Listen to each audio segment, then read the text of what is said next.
वहीं पहलगाम हमले को अंजाम देने के लिए आतंकवादियों ने किस रूट का इस्तेमाल किया, इसकी जांच जारी है। लेकिन ग्राउंड जीरो पर मौजूद हमारी टीम के कैमरे में वो रास्ते कैद हुए हैं जहां आतंकवादी छिपकर बैठते थे। इस जगह से पाकिस्तान के पोस्ट नजर आते हैं। यहीं से आतंकिस्तान अपने नापाक मंसूबों को अंजाम देते हैं।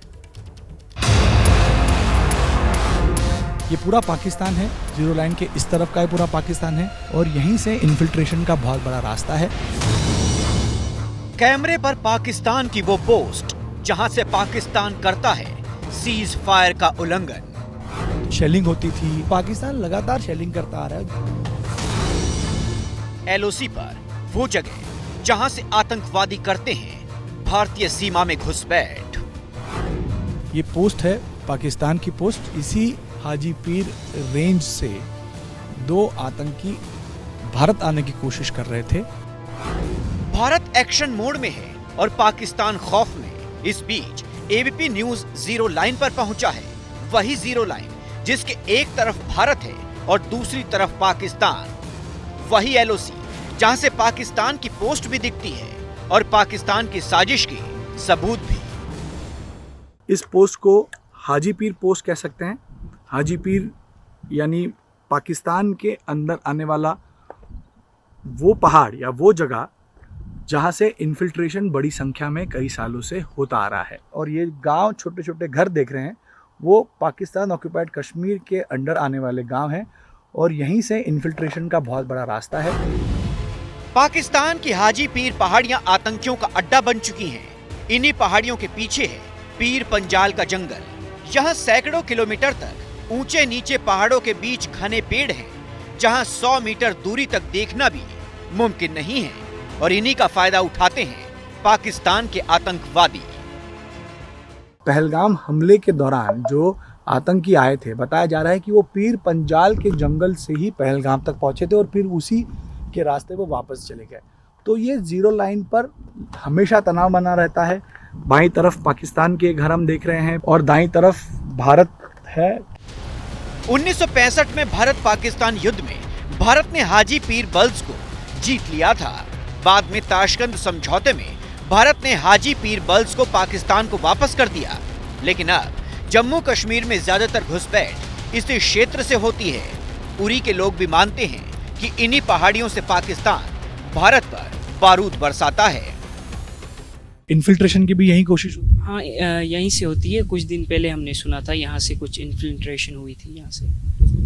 जी, उसमें 2 हमने सुना था, 2 को मार गिराया। बहुत ज़्यादा डर लग रहा है अभी, बहुत ज़्यादा, मतलब हम घबराए हुए हैं कि कभी भी यहाँ से शेलिंग वगैरह हो सकती है। पाकिस्तान डरा हुआ है और डर के इस माहौल में पाकिस्तान अपने बारूद को एलओसी पर पिछले कई दिनों से फूंक रहा है।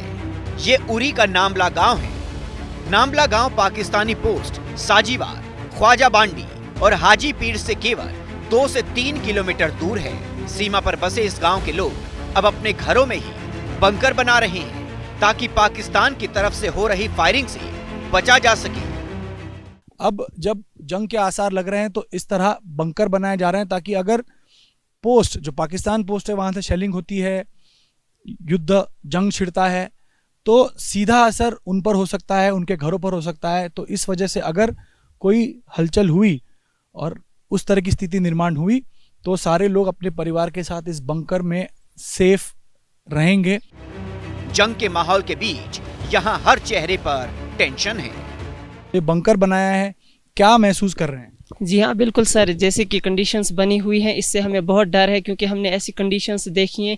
जब भी शेलिंग होती है हम पूरा असर हम पे पड़ता है, हमारे घरों पर कई बार लगता है आकर। उससे बचने के लिए सर हम थोड़ा सा ये बंकर बनाया है।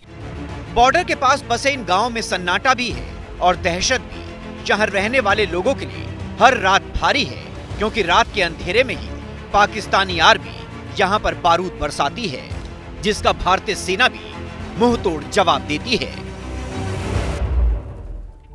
पीर पंजाल की पहाड़ियों और घने जंगलों को आतंकवादी अपना अड्डा बना रहे हैं। आतंकवादी यहाँ प्राकृतिक गुफाओं को अपना ठिकाना बनाते हैं। खोखले हो चुके पेड़ों में भी आतंकी छिपे होते हैं और इन परिस्थितियों में आतंकवादियों को खोजना काफी मुश्किल हो जाता है। पहलगाम हमले को अंजाम देने के बाद ये माना जा रहा है कि आतंकी अब भी जंगलों में ही छिपे हुए हैं, जिनको इंडियन आर्मी ढूंढ रही है।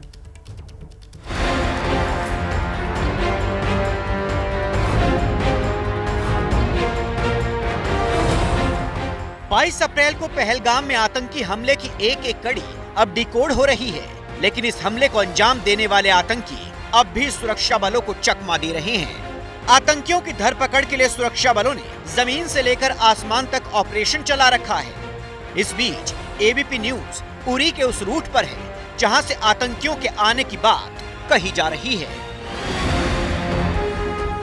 एबीपी न्यूज के कैमरे में कैद ये पीओके है, जहां पहाड़ी और घने जंगल हैं। इन्हीं पहाड़ों और जंगलों का फायदा उठाकर आतंकी भारतीय सीमा में घुसपैठ करते हैं। जम्मू कश्मीर के घने जंगलों में आतंकी घुसपैठ करने और सुरक्षा बलों से बचने के लिए विशेष रणनीति बनाते हैं। ऊंचे ऊंचे पेड़ और घने जंगल आतंकियों को छिपने, प्रशिक्षण और हमले की योजना बनाने के लिए सबसे सुरक्षित ठिकाने होते हैं, जिसमें उनकी मदद लोकल लोग भी करते हैं। आतंकियों को भारतीय सीमा में घुसाने के लिए पाकिस्तानी फौज फायरिंग करती है। उरी के लोग भी मानते हैं कि पाकिस्तानी आर्मी सीमा पर बारूद बरसाती है ताकि अपने नापाक मंसूबों को अंजाम दिया जा सके, जिसकी वजह से लोगों को हर वक्त जान जाने का डर सताता रहता है। जब से ये कांड हुआ है पहलगाम का, तब से यहाँ लोगों में बहुत तशवीश है, घबराहट है कि कब क्या हो जाए। मुझे रात को नींद नहीं आती है कि कब क्या हो जाए। छोटे छोटे बच्चे हैं। इसके आगे 2.5 किलोमीटर बॉर्डर है। जितना ये पूरा इलाका है मोहरा बोनियार तक, ये रेंज में है। पाकिस्तान का सब फायर इधर आता है, बड़ा फायर भी आता है और छोटा फायर भी ननसिंग तक आता है। भारतीय सीमा में दाखिल होने के बाद आतंकी जंगलों में प्राकृतिक गुफाओं और खोखले पेड़ों को अपना ठिकाना बना लेते हैं। आतंकी जंगल के ऐसे हिस्सों में खुद को छिपाते हैं जहां आवाजाही बहुत कम हो। आतंकियों की ट्रेनिंग ऐसी होती है कि ना ये सड़क का इस्तेमाल करते हैं, ना गाड़ियों का। इन्हें जंगल में चलने की ट्रेनिंग दी जाती है ताकि सुरक्षा बलों की नजरों से बचा जा सके। इसके अलावा ये आतंकी ऊंचे स्थानों पर ही अस्थायी शिविर बनाते हैं, जहां से आसपास का इलाका दिखता हो, जिससे वो खतरे को पहले ही भांप ले। अगर ये कर्व आप देखेंगे, ऊपर का पहाड़ से लेकर ये एक लाइन यहाँ पर जो दिख रही है, इसके इस तरफ भारत है और पीछे के सारे पहाड़ आप देख रहे हैं, घरों के साथ पीछे के पहाड़, वो सारे पहाड़ पाकिस्तान के अंडर में आते हैं। पहलगाम में खून खराबे के बाद माना जा रहा है कि आतंकी पीर पंजाल पर्वत श्रृंखला के घने जंगलों में छिपे हैं, लेकिन आतंकी ये भूल गए हैं कि वो छिप तो सकते हैं लेकिन बच नहीं सकते। आज नहीं तो कल इंडियन आर्मी की गोली उनका जहन्नुम का टिकट काट कर ही रहेगी।